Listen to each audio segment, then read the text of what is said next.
কেউ যদি গ্রেফতার করে আমাকে এই জন্য কথার দিক থেকে করে ফেলতে পারে, কিন্তু আমি বিশ্বাস করি এই জন্য বলছি, আজকের যুগে এরকম কনফারেন্স করে বসে বসে এইটা বলার দরকার নাই যে আল্লাহ রসুলের চুল মুবারক কত সুন্দর ছিল, এটা আমরা সবাই জানি সুন্দর ছিল। এইটা বলার দরকার যে একজন সামাজিক মানুষ হিসাবে রসুলুল্লাহর আচরণ কেমন ছিল। আমাদের সমাজ নষ্ট হয়ে গেছে, সমাজকে ঠিক করতে হলে আল্লাহর নবীর চরিত্র দিয়ে ঠিক করতে হবে। আজকে এইটা বলার দরকার নাই যে আল্লাহর নবী সাল্লাল্লাহু আলাইহি ওয়াসাল্লাম যখন লুঙ্গি পরতেন কত সুন্দর লাগতো, আমি জানি কত সুন্দর লাগতো, আপনিও জানেন, কিন্তু ওই সৌন্দর্য আপনি অনুকরণ করতে পারবেন না, ওইটা আল্লাহর দান। আপনাকে দেখতে হবে যে রাষ্ট্রনায়ক হিসাবে মুহাম্মদুর রাসূলুল্লাহ কতটুকু সফল ছিলেন, কারণ রাষ্ট্র পচে গেছে, তো এই জন্য দেখতে হবে ওই রাষ্ট্রকে মেরামত করার জন্য। তাই আমি যখনই আপনারা যোগাযোগ করলেন, আব্দুল মজিদ ভাই যোগাযোগ করেছেন, আব্দুল ওয়াদুদ যোগাযোগ করেছেন উসওয়ায়ে হাসানা কনফারেন্সের জন্য, আমি এক বাক্যে রাজি হয়ে গেছি। এবং তখন থেকে আমার ইচ্ছা যে এই বিষয়টি ভেঙে দিব, আপনাদের কাছে খুলে দেব যে আল্লাহর রসুলের চরিত্রের দুইটা দিক, একটা একদম আল্লাহর থেকে প্রাপ্ত, ওইখানে আপনার কিছু করার নাই, আপনি শুধু জেনেছেন এতটুকু বাস। আর আরেকটা দিক আছে যেটা আপনি অনুসরণ করতে পারেন। অতএব একটা দিক জেনে খুশি হন যে আপনার নবী সর্বোচ্চ, আর আরেকটা দিক জেনে আপনি আগ্রহী হন যে এই দিকটা আমিও পালন করব। আসুন আমরা এক এক করে আল্লাহর নবীর আদর্শ নিয়ে কথা বলবো। প্রথমে আসুন পারিবারিক জীবনের ব্যাপারে। পারিবারিক জীবনে আল্লাহর নবী সাল্লাল্লাহু আলাইহি ওয়াসাল্লাম কতটুকু সফল, প্রথমত দুই একটা কথা বলবো। প্রত্যেকটা জিনিস আমি আলোচনা করতে যাচ্ছি, একটু টাইম লাগতে পারে, বাট একটু সময় আমাকে দেন। আমি কোনো কিছুর গভীরে ঢুকবো না, অনেকগুলো পয়েন্ট বলবো, কিন্তু টাচ করে করে যাব, আপনারা বেশিরভাগই আলিম উলামা বিষয়গুলো বুঝতে পারবেন। প্রথমত আসুন পারিবারিক জীবনে আল্লাহর নবী কেমন পারিবারিক মানুষ ছিলেন। তিনি প্রথমত আমাদের জন্য একটা নীতি, উসুল, মূলনীতি কায়েম করে দিয়েছেন। হাদিসে এসেছে রাসূলুল্লাহ সাল্লাল্লাহু আলাইহি ওয়াসাল্লাম বলেছেন, হাদিসটি রয়েছে তিরমিজির মধ্যে, আল্লাহর নবী বলেছেন, ভালো করে শুনুন হাদিসটা, আকমালুল মুমিনিনা ঈমানান আহসানুহুম খুলুকা। এই মুমিনের ঈমান সবচেয়ে কামিল যার আখলাক সবচেয়ে সুন্দর। এই মুমিনের ঈমান সবচেয়ে কামিল যার আখলাক সবচেয়ে সুন্দর। মানলাম, ইয়া রাসূলুল্লাহ কেমনে বুঝবো আমার আখলাক সুন্দর কিনা? টেস্ট করার জন্য তো কিছু লাগবে। হ্যাঁ, আমার নবী টেস্ট করার জন্য টেস্টার দিয়েছেন। কি দিয়েছেন জানেন? বলেছেন এই হাদিসের পরের অংশ, খিয়ারুকুম খিয়ারুকুম লিনিসাইহিম, তোমাদের মধ্যে সবচেয়ে ভালো আখলাক তার যার নিজের পরিবারের মহিলাদের সাথে সবচেয়ে সুন্দর ব্যবহার। যে যুগে মহিলারা সর্বোচ্চ মানুষের কাছে কি বলবো ভোগের বস্তু ছিলেন, আমি আজকের যুগের আন্তর্জাতিক মানবাধিকার আর এই যুগে এসে কথাগুলো বলছি না। আমার নবী সাল্লাল্লাহু আলাইহি ওয়াসাল্লাম এই কথা বলেছেন 1450 থেকে 1500 বছর আগে। সেই যুগে মহিলাদেরকে হয় জ্যান্ত খবর দেওয়া হতো, আর বড় হলেও বুকের বস্তু মনে করা হতো। এমনকি আরবে তো মাঝে মধ্যে অবস্থা এরকম খারাপ হয়ে যেত, জুয়া খেলতে খেলতে শেষ পর্যন্ত সর্বস্ব হারিয়ে একজন পুরুষ তার নিজের স্ত্রীকে জুয়ার স্টেক হিসাবে রেখে দিচ্ছে। আর সেই যুগে আল্লাহ নবী কি বলেছেন যে তোমাদের ঈমান কামিল হবে না যতক্ষণ না তোমাদের চরিত্র সুন্দর হয়। আর চরিত্র সুন্দর কিনা এটা বুঝার উপায় হচ্ছে খিয়ারুকুম খিয়ারুকুম লিনিসাইহিম, তোমাদের মধ্যে সবচেয়ে সুন্দর চরিত্র তার যে তার নারীদের সাথে সবচেয়ে সুন্দর আচরণ করে। পারিবারিক সম্পর্ক তৈরি হয় স্বামী স্ত্রীর ভালোবাসার মাধ্যমে। আল্লাহর হাবিব সাল্লাল্লাহু আলাইহি ওয়াসাল্লামের জীবনের প্রথম ভালোবাসা আমাদের মা সাইয়্যিদা খাদিজা সালামুল্লাহি আলাইহা। আল্লাহর নবী সাল্লাল্লাহু আলাইহি ওয়াসাল্লাম যতদিন খাদিজা দুনিয়াতে ছিলেন অন্য কোনো নারীকে বিবাহ করেন নাই। বাকি যে কয়েকটি বিবাহ করেছেন খাদিজা রাদিয়াল্লাহু আনহা ইন্তেকালের পরে করেছেন। সহিহ মুসলিম শরীফের মধ্যে হাদিস রয়েছে, খাদিজা ইন্তেকালের পরেও যখন আল্লাহর রাসূলের ঘরে ভালো কোনো খাবার হতো, কেউ দিত বা ভালো কোনো খাবার তিনি প্রস্তুত করতেন, খাদিজার আত্মীয় স্বজন বন্ধু বান্ধব যারা সেই যুগে তার ঘরে আসতেন, আল্লাহর নবী এদের ঘরেও ভালো খাবারের একটা অংশ পাঠিয়ে দিতেন। একবার আল্লাহর রাসূলের একজন স্ত্রী বললেন, ইয়া রাসূলাল্লাহ, খাদিজা কত আগে মারা গেছেন, এখনো আপনি খাদিজাকেও ভুলেন নাই, খাদিজার আত্মীয় স্বজন বান্ধবীদেরকেও ভুলেন নাই। ইয়া রাসূলুল্লাহ, আল্লাহ তো আপনাকে অন্যান্য স্ত্রীও দিয়েছেন, খাদিজাকে কি আপনি ভুলতে পারেন না? স্বাভাবিক এটা আগ্রহ থেকে প্রশ্ন করা যে খাদিজাকে কি ভুলা সম্ভব না? আমরা তো আছি আপনার জীবনে। আল্লাহর নবী সাল্লাল্লাহু আলাইহি ওয়াসাল্লাম এমন কথা বলেছেন যে কথাটা পৃথিবীর অন্য কোনো স্বামী বলা সম্ভবই নয়। এই কথা একমাত্র মুহাম্মদুর রাসূলুল্লাহর পক্ষে বলা সম্ভব। তিনি বলেছেন, ইন্নী কাদ রুজিকতু হুব্বাহা, খাদিজার মহব্বতকে আল্লাহ আমাকে রিজিক হিসাবে দিয়ে দিয়েছেন। পৃথিবীর মধ্যে একজন পুরুষ দেখান যে তার নিজের স্ত্রীকে এইরকম ভালোবাসতে পেরেছেন। পরিবার গঠন হয়। আজকে এক সময় আমরা ইউরোপ আমেরিকাকে নিয়ে টিটকারি করতাম, ওইখানে পারিবারিক সম্পর্কের কোনো দাম নাই, হুট করে স্বামী স্ত্রীর মধ্যে ডিভোর্স হয়ে যায়, এই হয়ে যায়। আপনারা এগুলো জানেন। আজকে বাংলাদেশের অবস্থাও খুব খারাপের দিকে যাচ্ছে। গত বছর আমি দেখেছি ঢাকায় প্রত্যেক দিন কতটা সংখ্যা আমি ভুলে গেছে, শখানিকের মতো ডিভোর্স হয় প্রত্যেক দিন ঢাকা শহরে। আমাকে বলুন, পরিবারের চাইতে গুরুত্বপূর্ণ কোনো প্রতিষ্ঠান দুনিয়াতে আছে সম্ভব? একজন শিশু তার সোশ্যালাইজেশন, সামাজিকরণ কোন জায়গা থেকে গড়ে ওঠে? পরিবার থেকে। এ ব্রোকেন ফ্যামিলি, একটি ভাঙ্গা পরিবার একটি শিশুকে কি দিতে পারে? একটি শিশু জন্মের পর থেকে যদি দেখে যে মা বাবাকে গালি দিচ্ছে আর বাবা মাকে গালি দিচ্ছে, মা বাবার মধ্যে তুমুল ঝগড়া, মারামারি, তুচ্ছ তাচ্ছিল্য, খারাপ আচরণ, অথবা আল্লাহ মাফ করুক ডিভোর্স হয়ে গেছে, ওই শিশুর মনস্তত্ত্ব, মানসিকতা, সাইকোলজির মধ্যে কি ভয়ঙ্কর আঘাত হবে চিন্তা করতে পারেন? আর আমার নবী উল্টো দিকে কি করেছেন? আগের যত স্ত্রীরা ছিলেন অনেকেরই সাথে অন্য বিবাহের সন্তান ছিলেন। আল্লাহর রাসূল নিজের সন্তানদের সাথে সাথে আমাদের যারা মা, আল্লাহর নবীর অন্যান্য স্ত্রী যারা, তাদের আগের বিয়ের সন্তানদেরকেও নিজের ঘরে নিজের সন্তানের মতো লালন পালন করে মানুষ করেছেন। এই হচ্ছে মুহাম্মদুর রাসূলুল্লাহর পারিবারিক আদর্শ। আম্মা আয়েশা সিদ্দিকাকে জিজ্ঞেস করা হলো, হে আম্মা, আমাদের নবী সাল্লাল্লাহু আলাইহি ওয়াসাল্লাম ঘরে কি করতেন অবসর সময়ে? মা আয়েশা সিদ্দিকা বললেন, আল্লাহর নবী ঘরে অবসর সময়ে আমাকে ঘরের কাজে সাহায্য করতেন, তবে ততক্ষণ পর্যন্ত যতক্ষণ না আজান হয়। আজান হওয়ার পরে না তিনি আমাকে চিনেন না আমি তাকে চিনি, তিনি মসজিদের দিকে ছুটে যেতেন। এটাই তো ইসলাম, তাই না? ইয়া আইয়ুহাল্লাযীনা আমানু ইযা নুদিয়া লিস-সালাতি মিন ইয়াউমিল জুমআতি ফাসাউ ইলা যিকরিল্লাহি ওয়া যারুল বাই। এরপরে ফাইজা কুদিয়াতিস সালাতু ফান্তাসিরু ফিল আরদ। ইসলাম আপনাকে কি শিখিয়েছে? নামাজের আযান হয়েছে, দোকান বন্ধ, মসজিদে আসুন। আর ফাইজা কুদিয়াতিস সালাত, নামাজ শেষ হয়েছে, এরপরে আর মসজিদে বসে থাকার দরকার নাই। ফান্তাসিরু ফিল আরদি, দুনিয়াতে ছড়িয়ে পড়ুন। ওয়াবতাগু মিন ফাদলিল্লাহ, রিজিক অন্বেষণ করুন। ইসলাম কি আমাদেরকে, ইসলামী শরিয়া কি আমাদেরকে একটি ব্যালেন্সড জীবন দেয় নাই? আল্লাহর নবীর উসওয়ার মধ্যে ব্যালেন্সড একটি জীবন নাই আমাদের?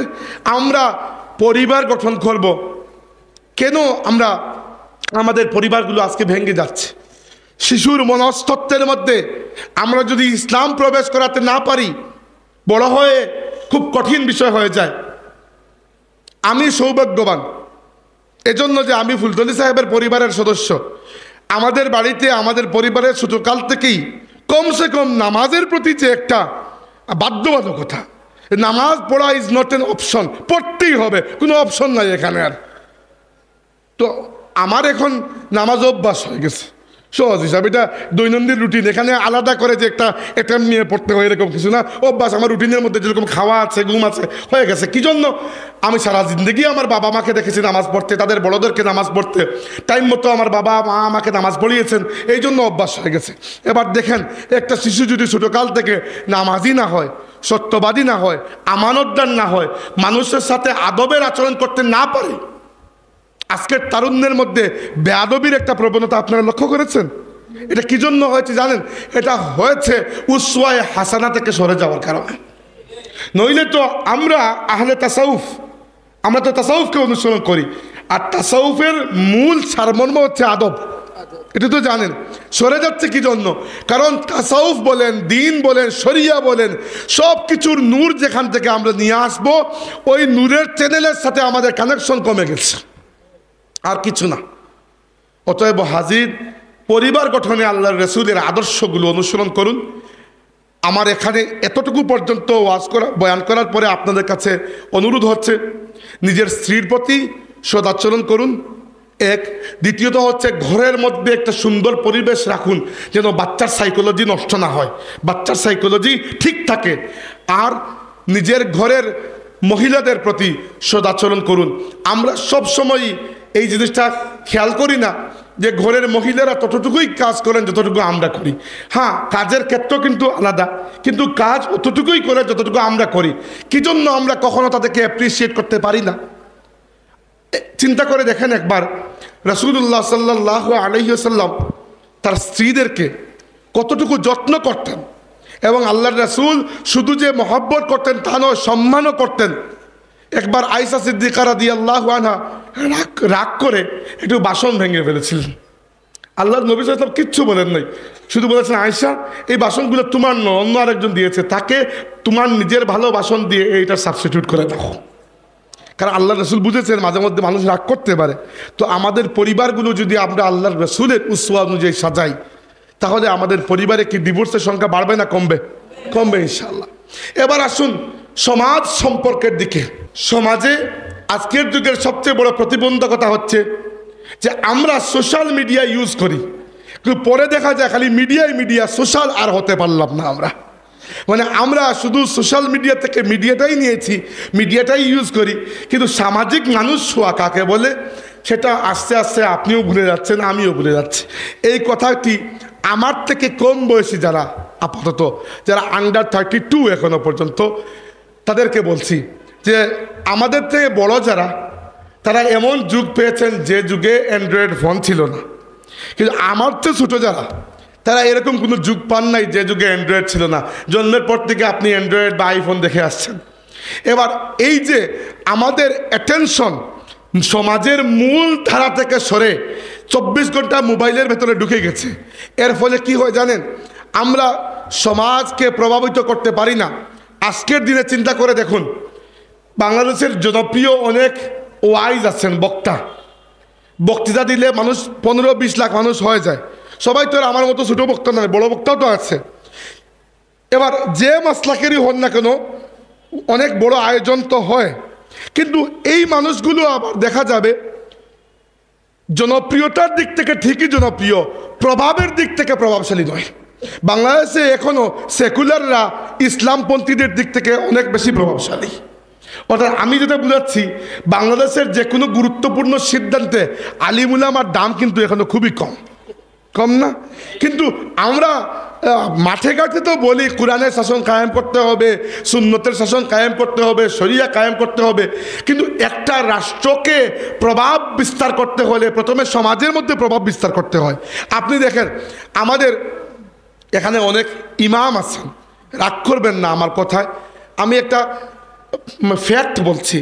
আমি সবাই নয়, অনেক ইমামকে দেখেছি যিনি শুধুমাত্র 5 ওয়াক্তের নামাজ পড়ান আর বাকি দিন কিছুই করেন না। এবার বাকি দিন যদি আপনি কিছুই না করেন তাহলে কি হবে? সমাজ থেকে বিচ্ছিন্ন থাকতে থাকতে সমাজে আপনার গুরুত্ব, আপনার প্রভাব কমে যাবে। যদি আপনি কিছু সামাজিক সংগঠনের সাথে জড়িত থাকতেন, যদি কিছু ধর্মীয় সংগঠনের সাথে জড়িত থাকতেন, যদি আপনি সমাজের বিচার আদালতে শরিক হতেন, তাহলে কি হতো? সমাজে আপনার প্রভাব আস্তে আস্তে বৃদ্ধি পেত। আল্লাহর রাসূল সাল্লাল্লাহু আলাইহি ওয়াসাল্লামের দিকে চিন্তা করে দেখুন একবার, আল্লাহ কেন তাকে নবী হিসাবে বেছে নিয়েছেন? আল্লাহ কেন তাকে আরবের মক্কা নগরীতে কুরাইশ বংশে বনু হাসিম গোত্রে পাঠিয়েছেন? এর কারণ হচ্ছে পুরো দুনিয়ার মধ্যে সর্বশ্রেষ্ঠ জায়গা হচ্ছে হিজাজের ভূমি, আরবের হিজাজের ভূমি। এই ভূমির মধ্যে সর্বশ্রেষ্ঠ বংশ হচ্ছে কুরাইশ বংশ। এই বংশের মধ্যে সর্বশ্রেষ্ঠ গোত্র বা গোষ্ঠী হচ্ছে বনু হাসিম গোত্র। আল্লাহর নবীকে সবচেয়ে বড় বংশ এবং সবচেয়ে শক্তিশালী গোষ্ঠীতে পাঠানোর অর্থ হচ্ছে আপনার আশেপাশের মধ্যে যদি আপনি প্রভাব বিস্তার করতে পারেন, সেটা ইসলামী দাওয়াতের ক্ষেত্রেও কাজে লাগবে। আল্লাহর নবী সাল্লাল্লাহু আলাইহি ওয়াসাল্লাম ইসলামের দাওয়াত শুরু করার আগেই সমাজে নিজের এইরকম একটি জায়গা বানিয়েছেন যে ইসলাম আসার আগেই মক্কার কুরাইশরা আমাদের নবীকে আস-সাদিকুল আমিন উপাধি দিয়ে দিয়েছে। শুধু তাই নয়, আমাদের নবী সাল্লাল্লাহু আলাইহি ওয়াসাল্লাম যখন দেখলেন প্রথমবার জিব্রাইলের সাথে সাক্ষাৎ হলো, ওহী নাজিল হলো, কিছুটা ভয় পেয়ে গেছেন। এরকম অভিজ্ঞতা জীবনে আর কখনো হয় নাই, প্রথমবার। আমাদের মা খাদিজার কাছে দৌড়ে এসেছেন, এসে বলেছেন ইন্নী খাশিতু আলা নাফসি, আমি আমার নিজের প্রাণের ব্যাপারে একটু ভয় করছি। যখন একটু শান্ত হয়েছেন, খাদিজা জিজ্ঞেস করছেন কি হয়েছে আপনার?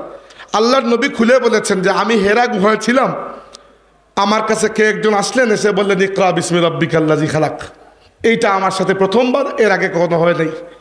খাদিজা তখনও বুঝতে পারেন না কি হচ্ছে, কিন্তু খাদিজা আল্লাহর নবীকে মূল্যায়ন করেছেন সমাজে আমাদের নবীর কি অবস্থান ছিল সেই অবস্থানের উপর ভিত্তি করে। সহিহ বুখারী শরীফের হাদিস, খাদিজা বলেছেন ওয়াল্লাহি লা ইউখজিকাল্লাহু আবাদা, হে আমার স্বামী, আর যা কিছু হয়ে থাকুক আমি আল্লাহর উপর ভরসা করে বলতে পারি, আল্লাহর কসম করে বলতে পারি, আপনার যে গুণ আছে সামাজিকভাবে, সেই গুণের কারণে আল্লাহ কখনো আপনাকে সমাজে বেইজ্জত করবেন না। আমাদের আলিম উলামাদেরকে আজকে এই গুণ অর্জন করতে হবে। সমাজে যদি প্রভাব বিস্তার করতে হয়, খামোখা একদিন হুট করে উঠে কিছু একটা বিশাল বড় মাহফিলের আয়োজন করে দিলেন, সেই মাহফিলে মানুষ 2 লাখ চলে আসলো, আপনি বললেন ঠিক কি না, মানুষ বললো ঠিক, তো কি হলো? এরপরে তো যে যার জায়গায় পান খেয়ে খেয়ে চলে গেল, লাভ কি হলো? আজ পর্যন্ত কেন আমরা মুসলমানরা দাড়ি টুপিওয়ালারা, যে মাসলাকেরই হোক, মাসলাকি দ্বন্দ্বে আপাতত পড়তে যাচ্ছি না, যে মাসলাকেরই হোক, যে মাযহাবেরই হোক, বাংলাদেশে সহিহ আকীদার মুসলমান যারা, আজ পর্যন্ত এরা কেউই বাংলাদেশের রাষ্ট্র ক্ষমতায় কোনো সুবিধা লাভ করতে পারে না। কি জন্য? আপনারা বলবেন যে ঐক্য নাই, ঐক্য নাই, ঐক্য দরকার নাই, ঐক্য ছাড়াও হবে, কিন্তু সমস্যা হচ্ছে আমরা জনপ্রিয়তা আর প্রভাব এই দুইটার মধ্যে পার্থক্য করতে পারি না। আলিম উলামার জনপ্রিয়তা আছে, মানুষ মিছিল দেয়, কিন্তু রাজনীতিতে প্রভাব বিস্তার করতে পারেন না। প্রভাব বিস্তার করে ওই ঢাকাতে যে 2-4টা বড় বড় গুফওয়ালা লোক বসে থাকে না, বুদ্ধিজীবী, সুন্দর বুদ্ধিজীবীরা, কি জন্য? কারণ তারা আসল জায়গায় কাজ করে, আমরা খালি মাঠে চিৎকার করি। That's the problem. আল্লাহর নবী সাল্লাল্লাহু আলাইহি ওয়াসাল্লামের পুরো জীবনের দিকে চিন্তা করে দেখেন, রাজনীতি তিনি কিভাবে করেছেন। আসুন রাজনীতিতে, দুনিয়ার শ্রেষ্ঠ রাজনৈতিক কিছু পদক্ষেপ আমার নবী গ্রহণ করেছেন। আজকে আমাদের ইসলামী আন্দোলনের কাফেলা, আমরা উদাহরণস্বরূপ ফুলতলি সাহেব কিবলা রহমতুল্লাহি আলাইহি আমাদের জন্য ইসলামী আন্দোলনের একটা পথ রেখে গেছেন, একটা সিলেবাস। ইসলামী আন্দোলন মানে কি? ইসলামী আন্দোলন মানে এই আন্দোলন, যে আন্দোলন বাংলাদেশের বা যে দেশেই হয় সে দেশের সমাজ এবং রাষ্ট্রে ইসলাম প্রতিষ্ঠা করতে চায়। এটাই তো ইসলামী আন্দোলনের উদ্দেশ্য। ইসলামী আন্দোলনের উদ্দেশ্য নয় তো শুধু কনফারেন্স করা আর ওয়াজ মাহফিল করা। ইসলামী আন্দোলনের উদ্দেশ্য হচ্ছে সমাজ এবং রাষ্ট্রের জন্য ইসলাম কায়েম হয়, প্রতিষ্ঠা হয়। এবার আমাকে বলুন, আমরা এমন কোন পদক্ষেপ নিতে পেরেছি যে পদক্ষেপের ফলে বাংলাদেশে ইসলাম প্রতিষ্ঠা হবে? আমি তো দেখতে পাচ্ছি না। এবং আপনি আমার প্রতি বিশ্বাস করতে হবে এই জন্য যে আমার পিএইচডি গবেষণার বিষয় হচ্ছে বাংলাদেশের ইসলামী রাজনীতি। বুঝতে পারছেন? ইসলামী রাজনীতি বলতে দলীয় রাজনীতি নয়, চিন্তার রাজনীতি, মানে রাজনৈতিক চিন্তা, যেটা রাজনৈতিক থট, এটা কোন জায়গা থেকে এসেছে, বা বাংলাদেশের ইসলামিক রাজনৈতিক দলগুলো কার কার চিন্তা দ্বারা প্রভাবিত। কেউ হয়তো শাহ ওলিউল্লাহর দ্বারা প্রভাবিত, কেউ সৈয়দ আহমদ বেল্লভীর দ্বারা প্রভাবিত, কেউ অন্য কারো দ্বারা প্রভাবিত, কেউ দেওবন্দের দ্বারা প্রভাবিত, এরকম বিভিন্ন দল আছে। আমার আসল বিষয়টা হচ্ছে চিন্তাগত, মানে রাজনীতি যেটা, সেটা। তো যাই হোক, আমি আপনাকে আমার নবীর রাজনৈতিক আদর্শ জানাতে যাচ্ছি। রাসূলুল্লাহ সাল্লাল্লাহু আলাইহি ওয়াসাল্লাম মক্কার জমিনে ইসলামের দাওয়াত দিয়েছেন 13 বছর। কয় বছর? 13 বছর। মক্কায় প্রায় 10-15 হাজার মানুষ ছিল। আমাকে বলুন, আমার নবীর চাইতে ইসলামের ভালো দায়ী আর কি হওয়া সম্ভব? কিন্তু 13 বছর দাওয়াত দেওয়ার পরে তার হাতে মানুষ ইসলাম কবুল করেছে 125 থেকে 30 জন মাত্র। এত কম। এই সামান্য কয়েকটা মানুষ থেকে নিয়ে তিনি চলে গেছেন মদিনায়। কিন্তু এই যে সামান্য কয়েকটা মানুষকে তিনি মক্কা শরীফে ইসলাম কবুল করিয়েছেন, মক্কার পরিবেশ, মক্কার ত্যাগ, মক্কার কুরবানি, মক্কার তালিম তরবিয়ত, মক্কার সোহবত এদেরকে এমন মজবুত বানিয়েছে যে আল্লাহর রসুল পরবর্তীতে যখন মদিনায় গেছেন, মদিনায় যাওয়ার সময় আল্লাহর নবী সাল্লাল্লাহু আলাইহি ওয়াসাল্লাম এমন অবস্থায় মদিনায় গেছেন যে মক্কা শরীফের লোকেরা তাকে হত্যা করার জন্য খোলা তরবারি হাতে অপেক্ষা করছে। আল্লাহর রাসূল এক অর্থে ওই তরবারির নিচ দিয়েই বেরিয়ে গেছেন। কিন্তু মাত্র 8 বছরের মাথায় তিনি যখন পুনরায় মক্কা বিজয় করেছেন, প্রথম 13 বছর ইসলামের দাওয়াত দিয়ে তার হাতে মানুষ ছিল মাত্র 120 থেকে 25 জন। আর পরবর্তী 8 বছরে ইসলামের দাওয়াতটা এত ছড়িয়েছে যে মক্কা বিজয় করার সময় তিনি 10,000 সাহাবী নিয়ে মক্কা শরীফ বিজয় করেছেন। আমাকে বলুন কোন অঙ্কে 13 বছরে যদি 150 জন মানুষ ইসলাম কবুল করে, তাইলে এই গতিতে গেলে পরের 8 বছরে 10,000 হওয়া সম্ভব? কোনো অঙ্কেই তো সম্ভব না। এরপরে এর মাত্র 2 বছর পরে আল্লাহ নবী দুনিয়া থেকে বিদায় নিয়েছেন। আর দুনিয়া থেকে বিদায় নেওয়ার 4 মাস আগে, 3 মাস আগে, মানে জিলহজ মাসের 9 তারিখে তিনি বিদায় হজের খুতবা দিয়েছেন আরাফার ময়দানে। সামনে প্রায় 1.25 লক্ষ সাহাবী উপস্থিত ছিলেন। হিজরতের 8 নম্বর বছর যদি মুসলমানের সংখ্যা 10,000 হয়, পরের 2 বছরে 1.25 লক্ষ হওয়ার কোনো গতি আছে? এই গতিতে চললে তার মানে কি? মানে হচ্ছে তিনি সফল, এবং এমন কৌশল তিনি অবলম্বন করেছেন যে কৌশল তাকে সফলতা এনে দিয়েছে। আমরা কেন আমাদের রাজনীতি আব্রাহাম লিঙ্কন থেকে শিখবো? এমনকি আমরা কেন আমাদের রাজনীতি মোহনদাস গান্ধী কিংবা মোহাম্মদ আলী জিন্নাহ কিংবা শেখ মুজিবুর রহমান কিংবা জিয়াউর রহমান থেকে শিখবো? এদের প্রত্যেকের চাইতে আমার নবী সাল্লাল্লাহু আলাইহি ওয়াসাল্লামের আদর্শ কি উত্তম নয়? রাসূলুল্লাহ সাল্লাল্লাহু আলাইহি ওয়াসাল্লামের রাজনৈতিক যে স্টেপগুলা আমি আপনাদেরকে কয়েকটা জানাতে চাচ্ছি, যে বুদ্ধি, যে দূরদর্শিতা। আপনারা নাম শুনে থাকবেন, ইংরেজ একজন লেখক, এই নাম আমার মনে পড়ছে, অনেক বড় লেখক। আচ্ছা, William Montgomery Watt. William Montgomery Watt আল্লাহর রসুলের জীবনী লিখেছেন 2টা খণ্ডে। একটা হচ্ছে মোহাম্মদ এট মক্কা, একটা হচ্ছে মোহাম্মদ এট মদিনা। মানে প্রথমটা হচ্ছে মোহাম্মদ সাল্লাল্লাহু আলাইহি ওয়াসাল্লাম মক্কায় কীরকম ছিলেন আর মোহাম্মদ সাল্লাল্লাহু আলাইহি ওয়াসাল্লাম মদিনায় কীরকম ছিলেন। তো ওই ব্যক্তি তো মুসলমান নয়, তার বুঝতে একটু ভুল হয়েছে, কিন্তু একটাই ভুল হয়েছে, বাকিগুলো সে ঠিকঠাক বুঝছে। ভুল কোন জায়গায় হয়েছে? ভুল হয়েছে সে মনে করছে আল্লাহ নবী প্রথমে মনে হয় নবী ছিলেন, পরে আর নবুয়তে করে নাই, নবুয়তে ছেড়ে রাজনীতি করেছেন। আসলে তো বিষয়টা এরকম নয়। এজন্য তার বই পড়লে আপনারা দেখবেন মোহাম্মদ এট মক্কা যে বই, ওই বইতে সে লেখেছে যে মোহাম্মদ সাল্লাল্লাহু আলাইহি ওয়াসাল্লাম এদিকে যান মানুষটাকে গালিগালাজ করে, ওইদিকে যান মানুষটাকে মানে টর্চার করে, নির্যাতন করে, মানে মক্কায় যেরকম অবস্থা ছিল। আর পরের বই যেটা মোহাম্মদ মদিনা যে বই, ওই বইতে ইংলিশ ভাষায় এমন কোনো প্রশংসাসূচক বাক্য বাকি থাকে নাই যেটা সে আল্লাহর নবীর সাথে ব্যবহার করে নাই। কিন্তু সে যেটা বুঝতে ভুল করছে যে আল্লাহর নবীর জীবন এরকম নয় যে মক্কায় তিনি নবী আর মদিনায় গিয়ে নবুয়ত ছেড়ে তিনি রাজনীতিবিদ হয়ে গেছেন। না, আল্লাহ তাকে একটা মিশন দিয়ে পাঠিয়েছিলেন। হুয়াল্লাযী আরসালা রাসূলাহু বিল হুদা ওয়া দীনিল হাক্কি লিইয়ুযহিরাহু আলা দ্বীন কুল্লিহি। আল্লাহ তার রাসূলকে দুনিয়াতে দিয়েছেন এই জন্য যেন রাসূল ইসলামকে দুনিয়াতে বিজয়ী করেন, ইসলামকে দুনিয়াতে বিজয়ী করেন। এবং আমাদের নবী সাল্লাল্লাহু আলাইহি ওয়াসাল্লাম 23 বছরের দাওয়াতি জীবনে কি পরিমাণ সফলতা অর্জন করেছেন, যে পৃথিবীর শ্রেষ্ঠ লেখকদের মধ্যে একজন মাইকেল এইচ হার্ট 1980 না 81 সালে পৃথিবীর ইতিহাসের গুরুত্বপূর্ণ একটা বই লিখেছেন। বইয়ের নাম ছিল দি 100। অর্থাৎ তিনি 100 জন মানুষের তালিকা করেছেন যারা পৃথিবীর ইতিহাসে সবচেয়ে সফল মানুষ ছিলেন।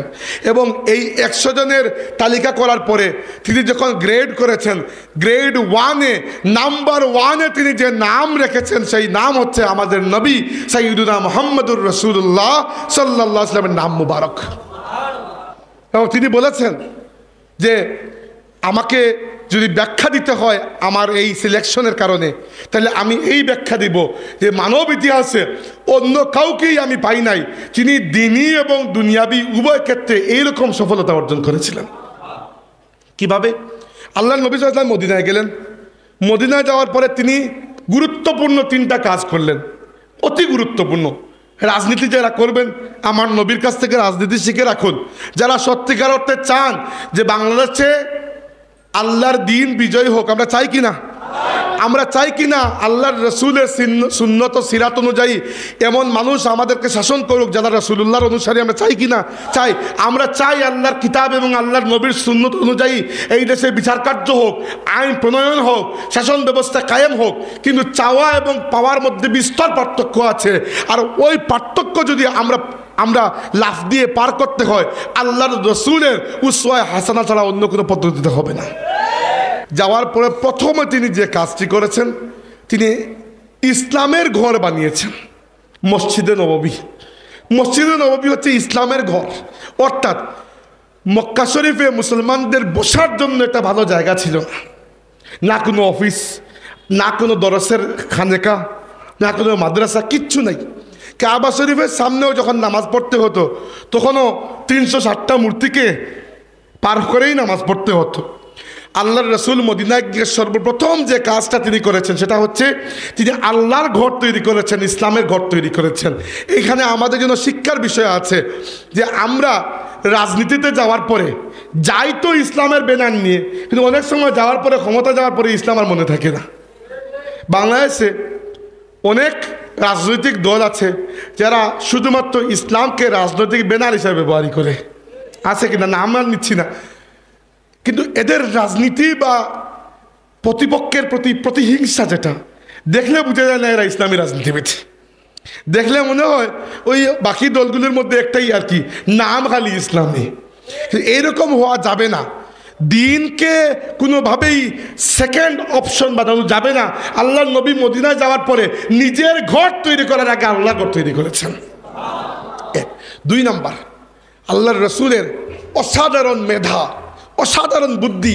তিনি চিন্তা করেছেন মানুষ আগে ছিল এক কিসিমের, এখন হয়ে গেছে 2 কিসিমের। আগে ছিল শুধু মক্কাবাসী, এখন হয়ে গেছে মাক্কি এবং মাদানী।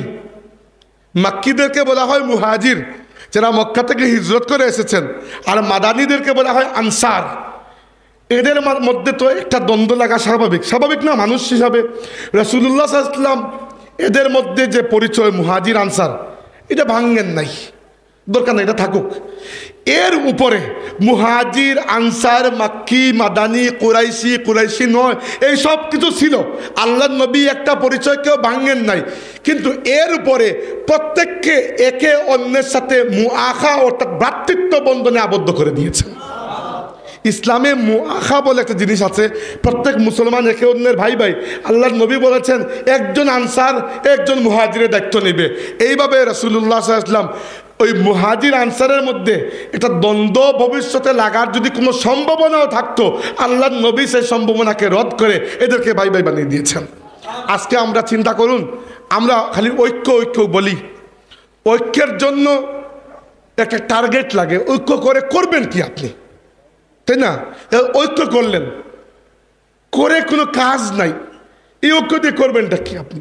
এর চাইতে নিজের জায়গায় সুন্দর মতো কাজ করুন, দরকার নাই। ঐক্য তখন যদি ইসলাম বিরোধী বাতিল কোনো শক্তি, ইসলাম বিরোধী কোনো শক্তির মোকাবেলা করতে হয়। বাংলাদেশের মুসলমানরা আগেও হাতে হাত মিলিয়ে দেখিয়েছে, ভবিষ্যতেও হাতে হাত মিলিয়ে দেখাবে ইনশাল্লাহ। আপনাদের মনে নাই তসলিমা নাসরিনের বিরোধী আন্দোলনের সময় আল্লামা ফুলতলি সাহেব কিবলা রহমতুল্লাহের নেতৃত্বে সিলেটের প্রত্যেক মাসলাকের আলিম একত্রিত হয়েছিল, মনে নাই? শাহজালাল বিশ্ববিদ্যালয়ের ওই যে একটা হল বিরোধী আন্দোলনের সময় ফুলতলি সাহেবের নেতৃত্বে সবাই এক হয়েছিল, মনে নাই? তো আন্দাজি খালি দোষ দেবেন না আর হাহাকার করবেন না যে আলিমদের মধ্যে ঐক্য নাই। ঐক্য আছে, তো ঐক্য করে কি করবেন? ঐক্য করে গিয়ে পেঁয়াজে খাইতে যাবেন? ইস্যু থাকলে ঐক্য হবে, নাইলে নিজের জায়গায় কাজ করে যান। খামোখা একসাথে বসে তো মারামারির দরকার নাই। কিন্তু যেটা সমস্যা, আসল সমস্যা ছেলে আমরা খালি ঐক্যের উপর দোষ দেই। আসল সমস্যা হচ্ছে আমাদের সামনে টার্গেট নাই, আমরা টার্গেট ফিক্স করতে পারি না কি হবে, সামনে কি করব আমরা। বাংলাদেশে আমি যদি ইন্টারভিউ নেই যতটা ইসলামী দল আছে সব দলের সভাপতিদেরকে, যে আগামী 10 বছরে আপনাদের প্ল্যান কি বলুন, আমি নিশ্চিত 2-3 জন ছাড়া বাকি বেশিরভাগই বলতে পারবেন না যে আসলে কোনো প্ল্যান নাই, এমনি আল্লাহ চালাইতেছেন, চলতেছেন। এইভাবে করে তো ইসলাম কায়েম হবে না। একটা পদক্ষেপ নিতে হবে যে আমরা আগামী 10 বছর রাজনীতির দিকে ফোকাস না করে সমাজের দিকে ফোকাস করব।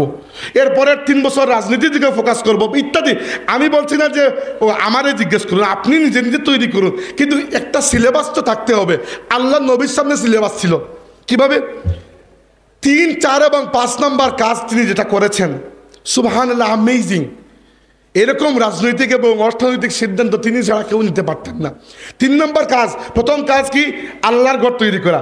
2 নম্বর মুহাজির এবং আনসারদের মধ্যে মুআখা, ভ্রাতৃত্ব বন্ধন। 3 নম্বর হচ্ছে আল্লাহ নবী দেখলেন যে মক্কায় শুধু এক ধরনের মানুষ ছিল, মক্কাবাসী, এরা হয় মুসলমান নইলে মুশরিক। মদিনায় আরেক ধরনের মানুষ আছে, এরা হচ্ছে ইহুদি। মক্কায় কোনো ইহুদি ছিল না, মক্কায় কোনোদিনও কোনো ইহুদি ছিল না। মদিনায় এসে প্রথমবার আল্লাহ নবী ইহুদিদেরকে পেয়েছেন। মানে ইহুদিরা ইসলামের কতটুকু শত্রু এটা তো আমরা জানি। ইহুদিদেরকে একটা কাবু করতে হবে না? আপনার বাসার মধ্যে যদি সাপ থাকে তো সাপকে এখানে রেখে আপনি ঘুমিয়ে পড়বেন? কাবু তো করতে হবে। তো মদিনার মধ্যে ইহুদি সাপ আছে, সাপকে তো কাবু করতে হবে। সাপকে কাবু করার জন্য আল্লাহ রসুল সাল্লাল্লাহু আলাইহি ওয়াসাল্লাম একটা অসাধারণ রাজনৈতিক মেধার পরিচয় দিলেন।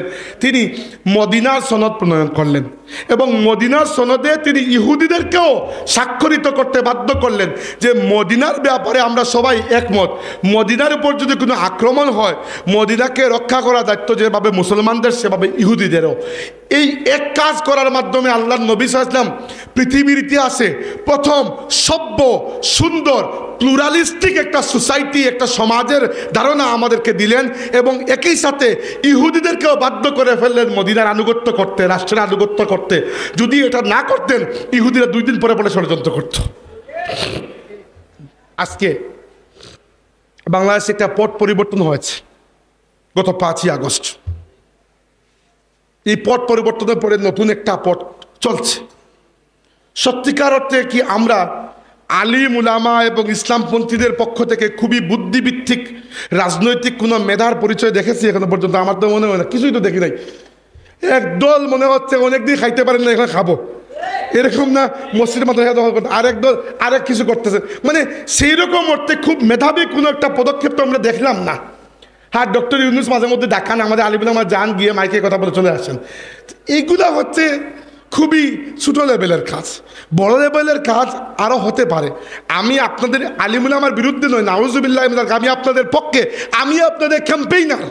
এই জন্য আমি আমার দুঃখে বলছি যে আলিম উলামার উচিত হচ্ছে, সিনিয়র আলিম উলামা, তাদের উচিত হচ্ছে বাংলাদেশের ভবিষ্যৎ রাজনীতিকে প্রভাবিত করার জন্য, নিয়ন্ত্রণ করার জন্য এখন থেকে কিছু যুগোপযোগী আধুনিক পদক্ষেপ গ্রহণ করা। এবং এই পদক্ষেপ আল্লাহকে ওয়াস্তে গণতন্ত্র, সমাজতন্ত্র আর সেকুলারিজম এইগুলোর উপর ভরসা করে নেবেন না। যদি কোনো পদক্ষেপ নিতে হয় নবী মুহাম্মদুর রাসূলুল্লাহর উসওয়ায়ে হাসানার উপর ভিত্তি করে সিদ্ধান্ত নেন। এই সিদ্ধান্তের সফল হওয়ার জিম্মাদারি আল্লাহ নিজের হাতে নিয়ে নিয়েছেন। আল্লাহ হুজুরকে অথবা স্যারকে, ছাত্রকে অথবা শিক্ষককে, বাঙালিকে অথবা পাকিস্তানিকে, পুরুষকে অথবা নারীকে, কাউকে সাহায্য করার ওয়াদা করেন নাই। আল্লাহ শুধু ইসলামকে সাহায্য করার ওয়াদা করেছেন। আপনি ইসলামের ছায়াতলে চলে আসুন, অটোমেটিক আপনি আল্লাহ সাহায্য পেয়ে যাবেন। 3 নম্বর কাজ আল্লাহ নবী কী করলেন? মদিনার সনদ। এটা বলে শেষ করবো, বেশি খুব লম্বা হবে না, কারণ আমার গলা খুব খারাপ লাগতেছে। আরও 10 মিনিট, আমার 1 ঘন্টা শেষ হয়ে যাবে এর মধ্যে।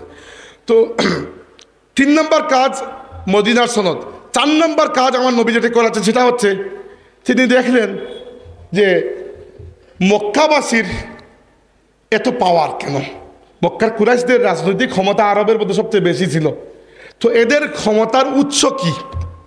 আল্লাহর রসুল দেখলেন এদের ক্ষমতার উৎস হচ্ছে মক্কার আশেপাশে এবং আরবের বিভিন্ন বড় বড় শক্তিশালী গোত্রের সাথে মক্কার কুরাইশদের একটা মুআহাদা, চুক্তি আছে।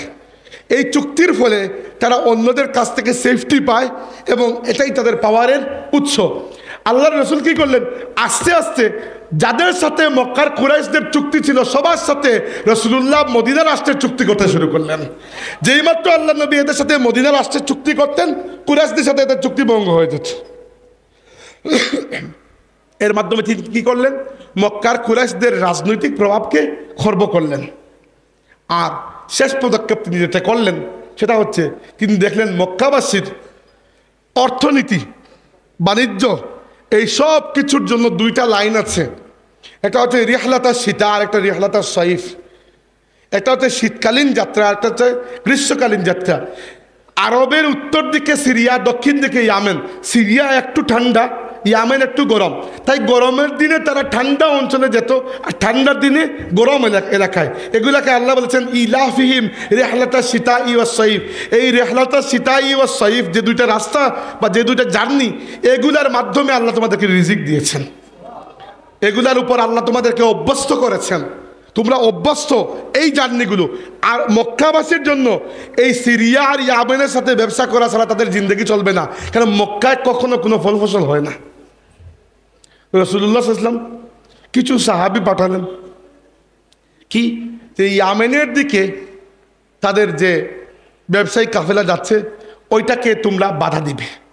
ওয়াদিউন নাখলা একটা এলাকা, ওই এলাকায় আল্লাহ নবী কিছু মানুষ পাঠালেন, আর নিজে আরও কিছু মানুষ নিয়ে সিরিয়ার দিকে আরবদের যে ব্যবসায়িক রাউট, ওইখানে আল্লাহ নবী নিজে গিয়ে ওইখানে বাধা সৃষ্টি করলেন। এই দুইটা লাইন, মানে আপনার শরীরে রক্ত আসতেছে, একটা লাইন দিয়ে আমি লাইনটা আটকে দিলাম, আর রক্ত আসবে না। কুরাইশদের দুইটাই অর্থনৈতিক লাইফলাইন ছিল, ইকোনমিক লাইফলাইন। আল্লাহর নবী দুইটাই বন্ধ করে দিলেন। বাধ্য হয়ে আবু জাহেল তার বাহিনীকে নিয়ে বদরের প্রান্তরে উপস্থিত হয়েছিল, এবং বদর যুদ্ধে তারা পরাজিত হলো। এই পরাজিত হওয়ার মাধ্যমে কুরাইশদের উপর যে ভয়ঙ্কর আঘাত এসেছিল, এরপরে আস্তে আস্তে তারা দুর্বল হলো। খন্দকের যুদ্ধ হলো। খন্দকের যুদ্ধের পরে কুরাইশরা যখন পালিয়ে গেল, আল্লাহর নবী ঘোষণা করলেন, ইয়া মাশারাল মুসলিমিন লান ইয়াগজু কুরাইশান বাদা আমিকুম হাযা ওয়ালাকিন্নাকুম তাগজুনাহুম। হে মুসলমানরা, কুরাইশদের আর ক্ষমতা নাই, এরা জীবনে তোমাদের উপর আর কখনো হামলা করবে না, এখন হামলা করলে তোমরা এগিয়ে গিয়ে হামলা করবে। এবার আমাকে বলুন, এই যে রাজনৈতিক মেধা, রাজনৈতিক পদক্ষেপগুলো আল্লাহর রাসূল দুনিয়াকে দেখালেন, আমরা এখান থেকে কেন শিখি না? আজকে পৃথিবীতে 56 বা 57টি দেশে মুসলিম সংখ্যাগরিষ্ঠ, সরকার প্রধান, রাষ্ট্রপ্রধান সবাই মুসলমান। আপনি চিন্তা করতে পারেন যে এটা মদিনায় 3টা ইহুদি গোত্র ছিল, এর মধ্যে একটা হচ্ছে বনু নাদির, একটা বনু কাইনুকা, একটা বনু কুরাইজা। বনু নাদির বা বনু কাইনুকা, আমি ভুলে গেছি, এই দুইটা গোত্রের মধ্যে একটা গোত্রকে আল্লাহর নবী মদিনা থেকে আউট করে দিয়েছিলেন। অপরাধ কি ছিল জানেন? ওই ইহুদি গোত্রের একটা যুবক মদিনার একজন মহিলা সাহাবীর সাথে খারাপ আচরণ করার চেষ্টা করেছিল, তাকে বেইজ্জত করার চেষ্টা করেছিল। একজন মুসলমানের সাথে বেইজ্জতি আচরণ করেছে, খারাপ আচরণ করেছে, আল্লাহর নবী পুরো কাফেলাকে মদিনা থেকে গেট আউট করে দিয়েছেন। আর আজকে 1 বছর 3 মাস হলো না ফিলিস্তিনের গাজায় মুসলমানদের রক্ত ঝরছে, তো কি পৃথিবীর 56টা মুসলিম দেশের কারো কোনো ভ্রুক্ষেপ আপনারা দেখেছেন না এই পর্যন্ত? মানে দেখার মতো কিছু। এরকম তো এরদোগানও বড় বড় কথা বলতেছেন, আয়াতুল্লাহ খুমেনিও বড় বড় কথা বলতেছেন, কথায় তো চিড়া ভিজে না। মোহাম্মদ বিন সালমানও 2 দিন পরে পরে লাশ দিয়ে তো কিছু হবে না। অ্যাকচুয়ালি দেখার মতো পদক্ষেপ। একজন মুসলমানকে, একজন মুসলিম নারীকে অপমান করার জন্য আল্লাহর নবী পুরো ইহুদি গোত্রকে মদিনা থেকে বহিষ্কার করেছেন, কারণ তখন মুসলমানের প্রাণের দাম ছিল। আজকে আমরা নিজের দাম কমাতে কমাতে এমন অবস্থায় নিয়ে এসেছি যে আসলেই যে কথা বলে না যে এর দাম 2 টাকা, আমাদের প্রাণের দাম 2 টাকা হয়ে গেছে। নইলে চিন্তা করে দেখুন, গত 1 বছর 3 মাস ধরে, আমি গতদিন শ্রীমঙ্গলের সেমিনারে বলেছিলাম যে 2য় বিশ্বযুদ্ধ শেষ হওয়ার পরে পুরো মানব জাতি একত্রিত হয় একটা রেজুলেশন পাস করেছিল যে আর পৃথিবীতে কখনো গণহত্যাকে আমরা হতে দেব না। 2য় বিশ্বযুদ্ধের সময় 5.5 কোটি মানুষ মারা গেছে, তো তারা ওয়াদা করেছিল সব রাষ্ট্র, আমরা কখনো গণহত্যা হতে দেব না। অথচ আজকে এই আধুনিক থেকে আধুনিক যুগে যখন আপনার প্রত্যেকটা জিনিস অনলাইনে ফেসবুক বা ইউটিউবে লাইভ হচ্ছে, সেই যুগে বিশ্ব মিডিয়ার নাকের নিচে চোখের সামনে জাতিসংঘ থাকা সত্ত্বেও ফিলিস্তিনের গাজার মুসলমানদের উপর ইসরায়েলের যে বর্বর আচরণ চলতেছে, আপনারা তো জানেন, না জানার তো কিছু নাই। এরও আগে আপনারা দেখেছেন যে রোহিঙ্গা মুসলমানদের সাথে মায়ানমারের যে বর্বরতা, এর কোনো বিচার হয়েছে? নাই, হবে না, হবে না। কারণ আমরা মুসলমানরা ইসলামের রাজনীতি, ইসলামের অর্থ ব্যবস্থা, ইসলামের সমাজ, টোটাল ইসলামকেই ছেড়ে দিতে পারলে বাঁচি। আমরা পশ্চিমাদের শিখানো বলছি, তো তাইলে তারা আমাদেরকে দাম দিবে কি জন্য? আল্লাহ নবী বলেছেন একটা দিন আসবে, লায়ানজাগান্নাল্লাহু ফি কুলুবিকুমুল মাহাবাতা, আল্লাহ কাফিরদের অন্তর থেকে তোমাদের ব্যাপারে যে ইজ্জত, যে ভয় আছে, ওটা উঠিয়ে নেবেন। আজকে কেউ মুসলমানদের রক্তের দাম দেয় না। কারণ কি? কারণ আমরা আল্লাহর কাছে তো হাত তুলি, কিন্তু ওই হাত খালি ফিরে আসে, চাওয়ার মুখ নাই। চাওয়ার মুখ তখনই হতো যখন আমরা পৃথিবীর 56টা মুসলিম সংখ্যাগরিষ্ঠ রাষ্ট্রের মধ্যে অন্ততপক্ষে কয়েকটা রাষ্ট্রে আল্লাহর বিধান কায়েম করতে পারতাম, তাইলে আল্লাহর কাছে কিছু চাওয়ার মতো থাকতো, তাই না? আল্লাহ নবী কি শিখিয়েছেন দেখেন। বদরের যুদ্ধে রাসূলুল্লাহ সাল্লাল্লাহু আলাইহি ওয়াসাল্লাম 313 জন সাহাবী নিয়ে হাজির হয়েছেন। হাজির হওয়ার পরে রাতে সাহাবীরা ঘুমিয়েছেন, আল্লাহর রাসূল ঘুমান নাই। পুরো রাত আল্লাহর কাছে দোয়া করেছেন। কি দোয়া করেছেন? যে আল্লাহুম্মা ইন তুহলিক হাযিহিল আসাবা আল-ইয়াউম লা তু'বাদ ফিল আরদি আবাদা। আল্লাহ, এই যে সামান্য কিছু মানুষ নিয়ে হাজির হয়েছি, এরা যদি আজকে মারা যায়, শহীদ হয়ে যায়, এই দুনিয়াতে তোমার ইবাদত করার মতো একটা মানুষ বাকি থাকবে না। আচ্ছা আমাকে বলুন, আমাদের নবীর কি এই পাওয়ার ছিল না? তিনি যদি মদিনায় বসে বসে দোয়া করতেন যে আল্লাহ, আবু জাহেলের যে বাহিনী এসেছে এদেরকে পাথর মেরে ধ্বংস করে দাও, আল্লাহ কি দোয়া শুনতেন না? তিনি মদিনায় বসে থাকেন নাই, মদিনা থেকে প্রায় 80 কিলোমিটার দূরে বদরে এসেছেন। রাতে তাঁবু গেড়েছেন, সাহাবীদেরকে সারিবদ্ধ করে যুদ্ধের জন্য দাঁড় করিয়েছেন, প্রস্তুত করেছেন, তীর ধনুক ফিট করেছেন। এরপরে আল্লাহর কাছে দোয়া করেছেন, আল্লাহর সাহায্য এসেছে, ফেরেশতা এসেছেন। তো আল্লাহ যে ফেরেশতা বদরের যুদ্ধে পাঠিয়েছিলেন, সেই ফেরেশতারা কি রিটায়ার্ড করেছেন এখন? আমরা ডাকলে কি আসবেন না? আসবেন। যদি আমরা বদরের মতো কোনো একটা পরিস্থিতি তৈরি করতে পারি। মুসলমানদের সমস্যা হচ্ছে আমরা সব সময় নিজেরা কিছু না করে আল্লাহর কাছে চাইতে বিশ্বাসী, আর আল্লাহর নবীর সুন্নত হচ্ছে নিজে এক ধাপ এগিয়ে গিয়ে এরপরে আল্লাহর কাছে সাহায্য চাওয়া। আপনাদের কাছে আমার অনুরোধ, এই কনফারেন্স থেকে আমার ডাক আপনাদের কাছে, বিশেষ করে তরুণদের কাছে। মুরব্বীদের দোয়া আমরা চাই, কিন্তু আমার মূল টার্গেট অডিয়েন্স তরুণদের কাছে। সেটা হচ্ছে আপনার দিনকে জানুন। দয়া করে নিজেকে এই বোকা বানাবেন না আজকের যুগে যে আমি তো অর্থনীতির ছাত্র, আমি তো মার্কেটিংয়ের ছাত্র, আমি তো ফিজিক্সের ছাত্র, ইসলাম সম্পর্কে আমি জানি না। কেন? আমি যদি ইসলামের ছাত্র হয়ে, আমি যদি মাদ্রাসায় পড়া মৌলবী হয়ে সারা দুনিয়ার যা আপনার আধুনিক ইলম আছে শিখতে পারলাম, তা আপনি কেন পারবেন না? তাই না? কি জন্য? যদি আপনার মনের মধ্যে সত্যিই খায়েশ থাকে যে আমি সমাজে এমন একজন প্রভাবশালী মানুষ হব যে আমার কারণে আল্লাহর দ্বীনের মর্যাদা বৃদ্ধি পাবে, তাহলে তো আপনাকে প্রভাবটা অর্জন করতে হবে। আপনি একজন প্রভাবশালী মানুষ হওয়ার জন্য সবচেয়ে প্রথমে শিক্ষা লাগবে, এটা অর্জন করুন। আপনার দিনকে জানুন, আপনার দিনকে আল্লাহর ওয়াস্তে ইসলামকে জানুন। ফতোয়া দেওয়ার জন্য জানবেন না, নিজে অনুসরণ করা এবং দিনের দাওয়াত দেওয়ার জন্য জানবেন।